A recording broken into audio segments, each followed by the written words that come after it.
Soft Lens Model atau juga disebut CIPP, kepanjangan dari konteks, input, proses, dan produk. Yang pertama, evaluasi konteks ditujukan untuk menilai keadaan yang sedang dilakukan. Yang kedua, evaluasi input atau masukan ditujukan untuk pemberian pertimbangan terhadap keberhasilan pelaksanaan kurikulum. Yang ketiga, proses, yaitu untuk evaluasi terhadap kegiatan yang berjalan. Selanjutnya, produk atau hasil, untuk menentukan sejauh mana kurikulum yang diimplementasikan. Selanjutnya, stakes model. Stakes model merupakan tipe evaluasi yang menentukan pada kriteria ekstrinsik, yaitu hasil atau dampak suatu program pada tingkah laku individu, dan memiliki dua kelengkapan matrik deskripsi dan matrik keputusan. Yang pertama, matrik deskripsi. Ada dua kategori. Pertama, sesuatu yang direncanakan atau intent pengembangan kurikulum dan program. Dalam konteks KTSP, maka kurikulum tersebut adalah kurikulum yang dikembangkan oleh satuan pendidikan. Satuan program adalah silabus dan RPP yang dikembangkan guru. Kedua, melakukan observasi mengenai antecedent, transaksi dan hasil yang ada di satuan pendidikan atau unit kajian yang terdiri atas beberapa satuan pendidikan. Yang kedua, matrik pertimbangan. Suatu pertimbangan yang dilakukan oleh evaluator, misal analisis apakah persyaratan awal yang direncanakan dengan yang terjadi sesuai apa tidak, hasil belajar peserta didik sesuai atau tidak dengan harapan. Baiklah, selanjutnya kita akan membahas tentang dua model evaluasi. Yang pertama itu ada model Scriven Evaluation, dan yang kedua itu ada model CSE Evaluation. Masuk ke model yang pertama, yaitu Scriven Evaluation. Nah, model Scriven Evaluation ini berasal dari nama pengembangnya, yaitu Michael Scriven. Nah, Michael Scriven ini mengembangkan pemikirannya sehingga tercipta dua model evaluasi yang pertama. Nah, kita masuki model Scriven yang pertama, yaitu model Goals Free Evaluation. Nah, di sini Scriven memiliki pemikiran bahwa evaluator itu tidak perlu terlalu rinci dalam melihat tujuan suatu program. Yang harus dilihat dari evaluator itu adalah bagaimana proses jalannya program. Karena jika evaluator itu terlalu fokus dalam melihat suatu tujuan, itu akan menghasilkan tujuan khusus saja. Sedangkan kita juga harus mencapai tujuan umumnya. Nah, jika tujuan umum itu tidak tercapai, namun tujuan khusus tercapai, itu tujuan khusus itu tidak akan memiliki banyak manfaat. Yang kedua itu ada formative summative evaluation. Nah, simpelnya formative summative evaluation ini dilakukan di waktu yang berbeda. Formatif itu dilakukan ketika program evaluasi program itu sedang berlangsung. Sedangkan sumatif itu dikerjakan ketika program itu sudah selesai.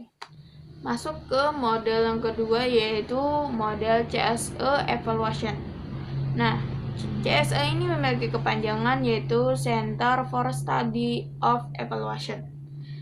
Nah, evaluasi CSE ini memiliki 5 ciri yang dalam evaluasi. Yang pertama itu ada perencanaan, yang kedua itu adalah pengembangan, yang ketiga itu adalah implementasi, yang keempat itu hasil, dan yang kelima itu adalah dampak. Selanjutnya yaitu Alkins model. Alkins mengembangkan model yang namanya CSE OCLA. Ini memiliki kepanjangan yaitu Center for the Study Evaluation University of California in Los Angeles. Model ini merupakan salah satu model yang digunakan dalam mengevaluasi program pendidikan. Model ini dikembangkan oleh Marvin Alkins pada tahun 1969. Nama lain dari model ini yaitu pendekatan sistem. Model ini terdiri dari 5 tipe. Yang pertama yaitu perencanaan, yang kedua pengembangan, yang ketiga pengimplementasian, yang keempat hasil, dan yang terakhir adalah dampak. Menurut Nairi dan Ross menyatakan keuntungan dari model ini adalah dapat berlaku untuk mengevaluasi diskret. Evaluasi diskret ini yaitu tes yang hanya menekankan pada satu aspek kebahasaan pada satu waktu saja. Menurut Alkins, evaluasi adalah sebagai proses memastikan keputusan yang menjadi perhatian dalam mengumpulkan dan menganalisis informasi untuk sebuah laporan data dalam mengambil keputusan. Alkins terdapat 5 tipe dalam melaksanakan evaluasi. Yang pertama yaitu sistem assessment, yang kedua program planning, yang ketiga program implementasi, yang keempat program improvement, yang kelima yaitu program certification. Model kedua dari Alkins yaitu model pendekatan sistem Alkins. Pada model pendekatan sistem ini, Alkins membagi menjadi 3 komponen. Yang pertama yaitu komponen masukan, yang kedua komponen proses, yang ketiga komponen keluaran atau hasil. Model Alkins ini dikembangkan berdasarkan 4 asumsi. Asumsi yang pertama yaitu variabel perantara, yang kedua sistem luar, yang ketiga para pengambil keputusan, yang keempat yaitu faktor masukan. Kelebihan dari model Alkins ini yaitu keterkaitan dengan sistem, dan kekurangannya adalah terbatas dalam fokus kegiatan saja, yaitu hanya terfokus pada kegiatan persekolahan saja. Selanjutnya yaitu model Taylor, yaitu Ralph Taylor's Model atau Goal Oriented Evaluation. Ralph W. Taylor adalah seorang pendidik Amerika yang bekerja dalam penilaian dan evaluasi. Menurut Taylor, menyebutkan bahwa penilaian pendidikan adalah sebuah proses untuk menentukan sejauh mana tujuan pendidikan dari program sekolah atau kurikulum yang telah dicapai. Menurut Taylor, ada 7 langkah untuk menentukan sejauh mana tujuan program itu telah tercapai. Yang pertama yaitu menetapkan tujuan umum, yang kedua menggolongkan sasaran, yang ketiga mendefinisikan tujuan, yang keempat menentukan situasi, yang kelima memilih teknik pengukuran, yang keenam mengumpulkan data kinerja, dan yang ketujuh adalah menggambarkan data kinerja. Selanjutnya, model Black Box Taylor. Model ini adalah evaluasi yang dibangun atas 2 dasar. Yang pertama yaitu evaluasi yang ditujukan kepada tingkah laku peserta didik.